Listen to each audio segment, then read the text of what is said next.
The Great Plains, unfit for civilization, unsuitable for agriculture. Early explorers Zebulon Pike and Stephen Long used these words to describe the vast middle portion of the Louisiana Purchase. Much of the land that France sold to the United States in 1803 was referred to as the Great American Desert. Why not make this land a permanent Indian territory? Leave it to the Osages, Kansa, Pawnees, and Wichitas. Leave it to the Kiowas, Comanches, Cheyenne, Arapahoes, and Lakota Sioux. Better yet, resettle some of the eastern tribes in the Great Plains. Tribes like the Delawares, Sac and Foxes, Kickapoos, Iowas, and Potawatomis. For thousands of years, Native Americans with distinct cultures and different languages lived on the plains and prairies of North America. Some lived in semi-permanent settlements. They were primarily farmers who made seasonal buffalo hunts. Others had a more mobile lifestyle, which made them more dependent on the buffalo. The resettled tribes from the east brought their own cultures, which in many cases had already been influenced by missionaries and settlers. Along the eastern edge of this permanent Indian territory, the United States government built a chain of forts, from Fort Snelling in Minnesota to Fort Jessup in Louisiana. These forts had two primary purposes: to keep white settlers out of Indian territory and to keep peace among the Indian nations who lived there. Two of the forts were constructed in what would later become the state of Kansas: Fort Leavenworth in 1827 and Fort Scott in 1842. Back in 1821, two things happened that had a big impact on the course of American history. In 1821, Missouri entered the Union as a pro-slave state, and Mexico overthrew Spain's century-old colonial rule. Spain did not permit trade with the United States, but Mexico welcomed it. Thus begins the Santa Fe Trail, an 800-mile road between towns in western Missouri and towns in northern Mexico. The Santa Fe Trail is a commercial back-and-forth trade route that for much of its 800 miles crosses Indian territory. In 1825, treaties with the Kansa and Osages safeguard the eastern end of the trail. But when some of the Plains Indians farther west begin raiding wagon trains, soldiers from Fort Leavenworth are ordered to provide a protective escort. However, it's soon discovered that foot soldiers are no match for Indians on horseback. Although the Army does not have mounted troops at this time, a regiment of horse soldiers is formed and sent to Fort Leavenworth. They arrive in 1834 and are called dragoons.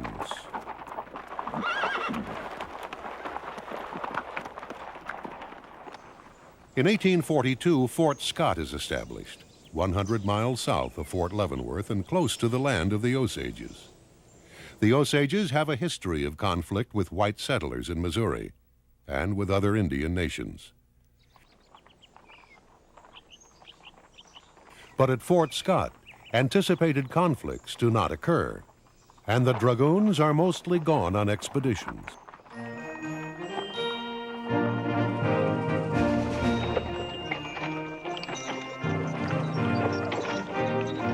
In the 1840s, wagons begin to roll northwest over another trail. The 2,000-mile Oregon-California Trail is primarily a one-way path of migration, a path taken by immigrants hoping to find a better life in a faraway land. During the war with Mexico that begins in 1846, soldiers from Fort Scott and Fort Leavenworth joined to form the Army of the West. Following the Santa Fe Trail into Mexican territory, they conquer the Mexican provinces of New Mexico and California.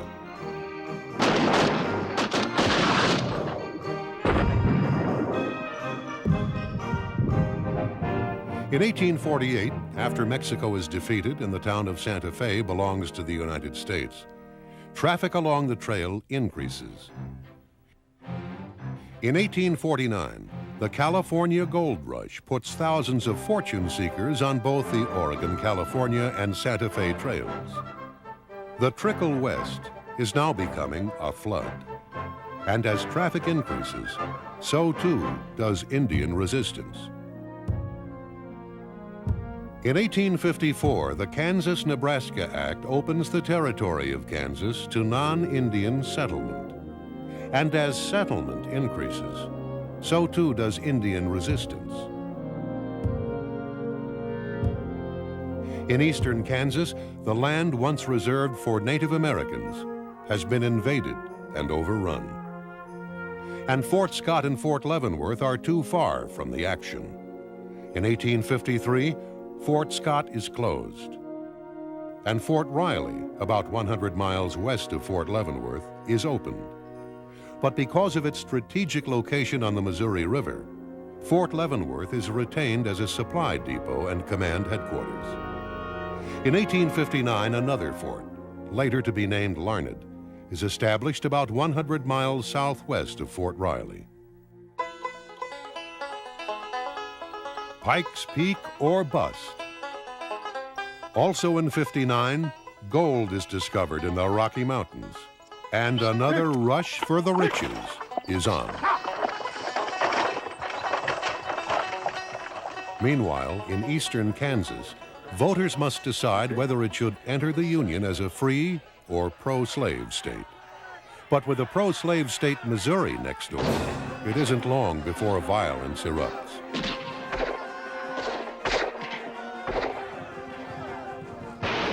Troops from Fort Riley and Fort Leavenworth are called into action.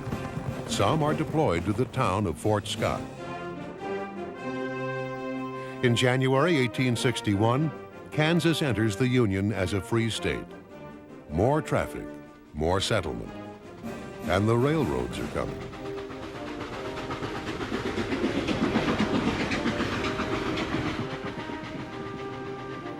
But then something happens that changes everything. Trail traffic decreases, settlement slows down, railroads stop building, and the regular army is shifted east, where the North and South are engaged in a great civil war.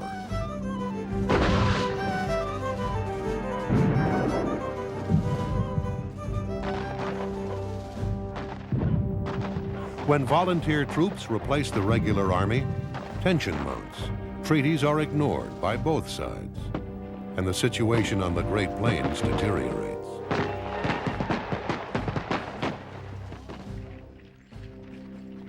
In 1865, after the Civil War, everything changes again. Stagecoach traffic increases. Railroads begin to build west through Kansas. And the Homestead Act of 1862 makes settlement more attractive. Chief Satanta of the Kiowa laments, "The white man takes our grass, our wood, our wild game, and our water, and we are given nothing in return."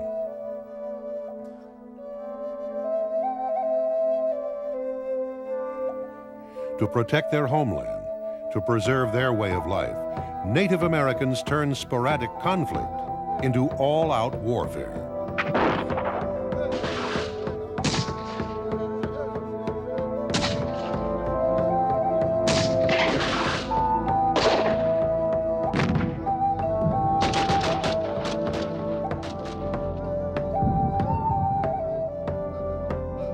The Plains Indians cannot be stopped. They are master horsemen, and they know the lay of the land. As one frustrated Army officer put it, they are everywhere, and yet nowhere. Their strategy is hit and run. Rarely do they attack frontier forts. When they do, it's primarily to drive off horses or mules. As hostilities increase, more forts are built, large and small, temporary and permanent. Before long, there is a network of forts throughout the state of Kansas.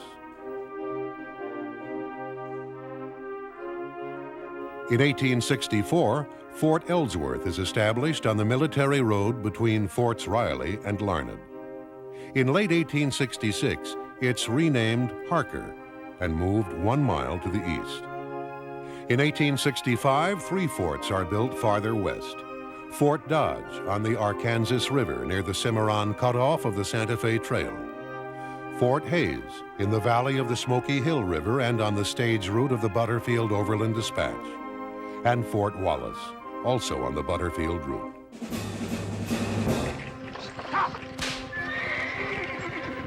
The Butterfield stage line follows the valley of the Smoky Hill River, the shortest route to Colorado territory. But before it gets there, it passes through the prized hunting grounds of the Plains Indians. Indian raids on the stage line bring death and destruction. In 1866, after operating for only a year, the Butterfield Overland Dispatch sells out. Because of the wide open spaces, most frontier forts do not have stockades or high fences. They begin as tents, dugouts, sod huts, or at best, adobe buildings. However, by the late 1860s, most forts have been rebuilt using more permanent materials. Isolated and lonely, soldiers at frontier forts live a life of monotony and boredom, punctuated by brief periods of intense action.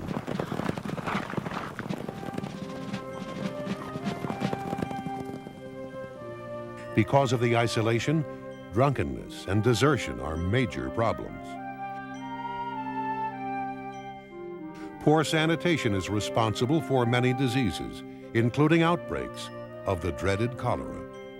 With cholera, you can feel fine in the morning and be dead by evening. Although bathing is required by regulation, due to lack of facilities, it's usually done in nearby creeks. Meals, for the most part, are a daily repetition of stew, bread, and coffee. The only variety comes in the ingredients. The lack of fresh fruits and vegetables causes scurvy. And for troops in the field, it's even worse. They prepare their own food, which often results in a substantial decline in both quantity and quality. As buildings are completed, enlisted men and non-commissioned officers live in barracks. In contrast, commissioned officers have their own quarters, and their wives and families are allowed to join them.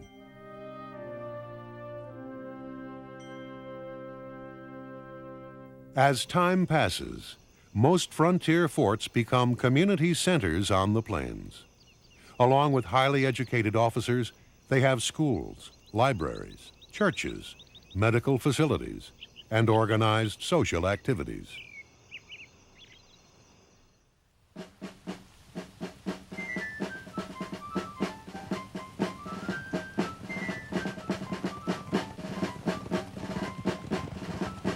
Between 1865 and 1875, there are dozens of skirmishes and pitched battles. And 3 major campaigns are launched by the Frontier Army.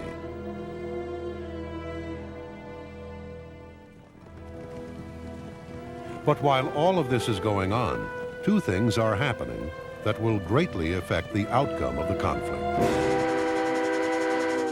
In October 1867, the Kansas Pacific reaches Fort Hayes. In 1868, it comes to Fort Wallace. By 1870, it will be completed all the way to Denver. In 1872, the Atchison, Topeka, and Santa Fe reaches Fort Dodge. According to General William Tecumseh Sherman, the railroad is the most important military element now in progress. Railroads are moving troops and supplies at speeds never before possible. They are also bringing settlers and buffalo hunters. For centuries, the American bison, or buffalo, roamed the prairie, feasting on the lush grasses. Millions of buffalo blackened the plains for miles and miles. Plenty of grass and plenty of buffalo. Plenty of buffalo for the Plains Indians, who killed primarily for food and provisions. At first, the white man kills for food and sport. Later on, it becomes a big business.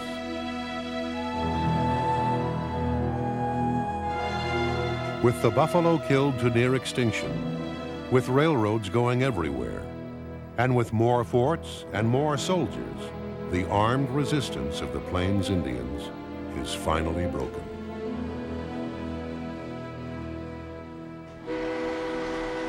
In 1890, the United States Census Bureau officially declared the frontier closed. By 1890, the long trails were gone, replaced by railroads. Most of the Native Americans were gone to reservations. The buffalo were gone. Only a few isolated remnants of the great herds remained. And the Great Plains, once said to be unsuitable for agriculture, were rapidly becoming the breadbasket of the world. As for the frontier forts of Kansas, all were closed, except for two. Fort Wallace, located on the Butterfield Trail and the Kansas Pacific Railroad. Because of all the action that took place at and around the fort, it was often called the fightin'est fort in the West. Closed in 1882, nothing remains of Fort Wallace. No visible ruins, no reconstruction. There is, however, a small museum filled with historical artifacts.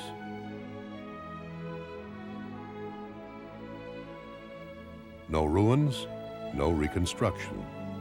But in the local cemetery, there is one section dedicated to the soldiers and early settlers.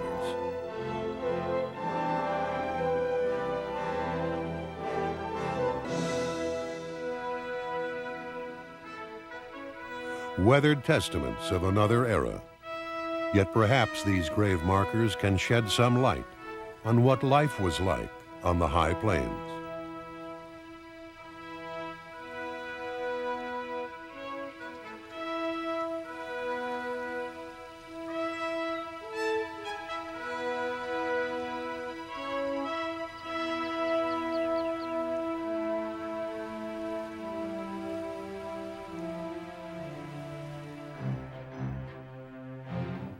In 1865, General Grenville Dodge laid out a fort that would soon bear his name. Along with protecting the Santa Fe Trail and the Santa Fe Railroad, Fort Dodge was a staging area for the major campaigns. After closing in 1882, it reopened in 1890 as a retirement home for Kansas veterans.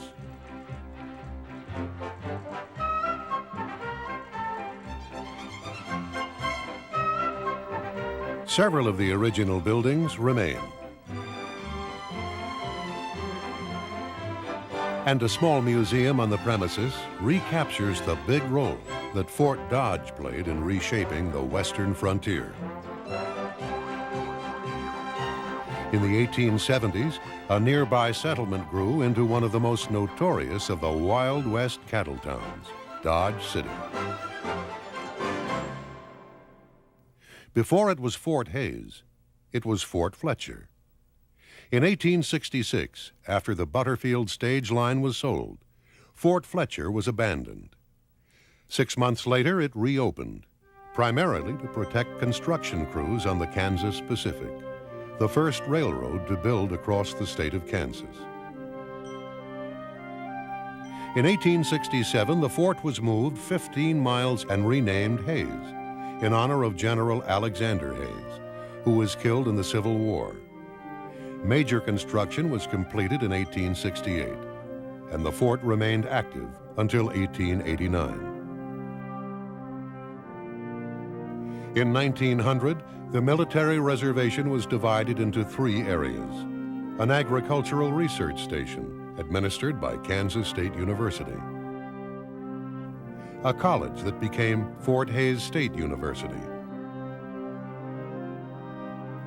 and a state historical park where 4 of the fort's original buildings and a visitor center are maintained by the Kansas State Historical Society.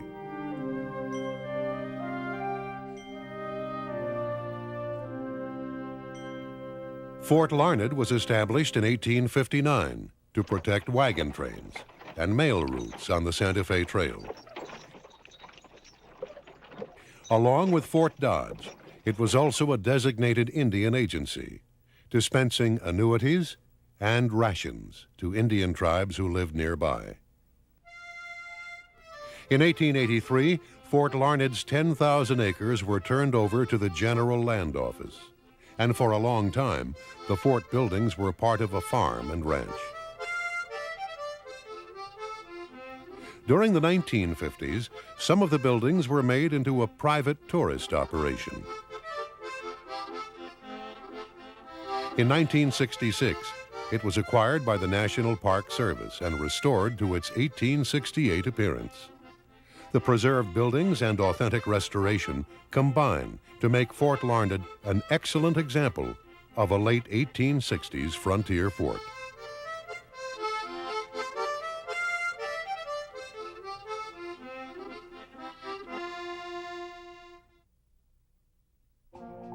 Fort Harker began as Fort Ellsworth in 1864.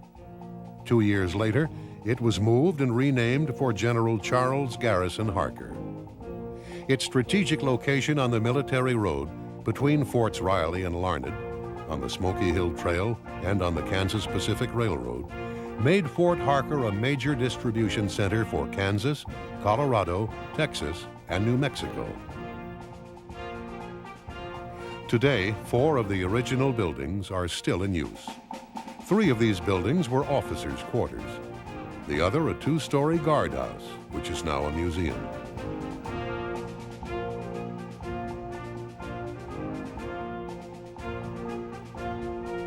Also at Fort Harker, archaeological fieldwork is turning up remnants from the past as historical archaeologists attempt to learn more about the fort and its occupants.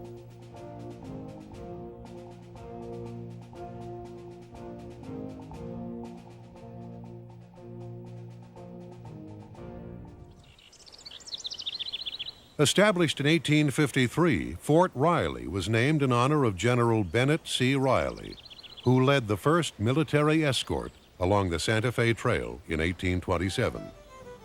In 1866, the 7th Cavalry was organized at Fort Riley under the command of George Armstrong Custer. The Cavalry Museum, located in the original post hospital building, chronicles the colorful history of the mounted soldier from the Revolutionary War to 1950.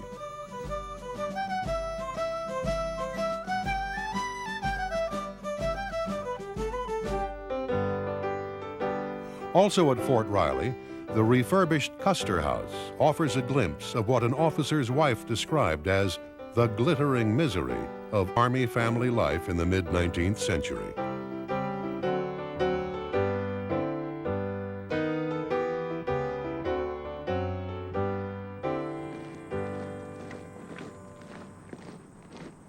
With approximately 11,000 soldiers stationed here, Fort Riley is an active post that still has a cavalry unit which performs on special occasions.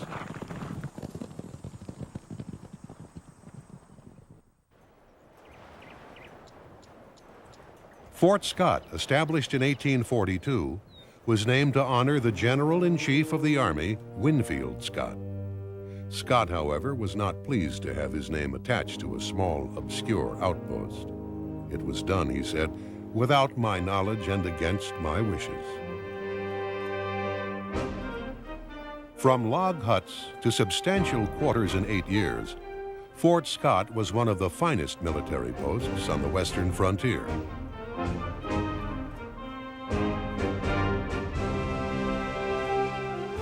Unfortunately, by the time it was completed, it was no longer needed. 2 years after it closed in 1853, the fort buildings were sold and became the town of Fort Scott. During the Civil War, the town garrisoned more soldiers than it did in its frontier days. Over the years, many of the old fort's buildings survived and became part of the city. Restoration began in the 1970s, and in 1978, Fort Scott became a National Historic Site.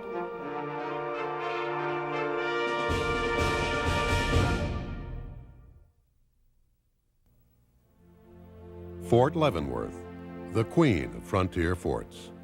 Established in 1827 by Colonel Henry Leavenworth, it is the oldest active Army post west of the Mississippi. Robert E. Lee, Ulysses S. Grant, John Pershing, Douglas MacArthur, Dwight Eisenhower, and Colin Powell. All are alumni of this distinguished post. Located on the bluffs of the Missouri River, this 5,000-acre facility is a National Historic Landmark. Vestiges of the past are everywhere. Several existing residences were built as early as 1839. And the Rookery, dating back to 1828, is the oldest house continuously occupied in the state of Kansas. The Frontier Army Museum highlights more than 180 years of Frontier Army and Fort Leavenworth history.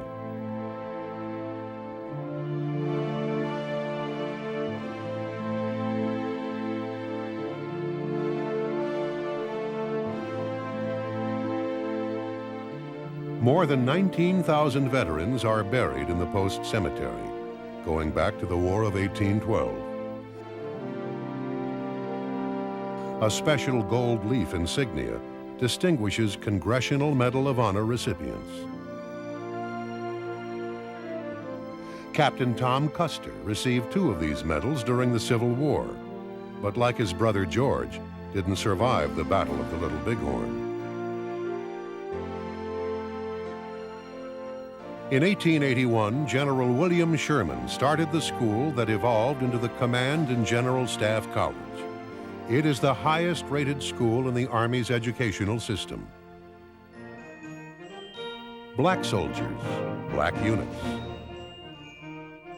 After the Civil War, the 9th and 10th Cavalry Regiments served throughout the plains. Indians called them Buffalo Soldiers, a proud title that they still carry today.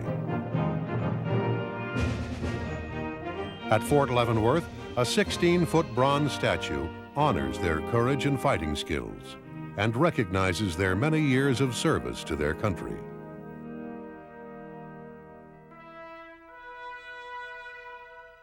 The Frontier Forts of Kansas. At first, protecting the frontier. In the end, helping to expand it.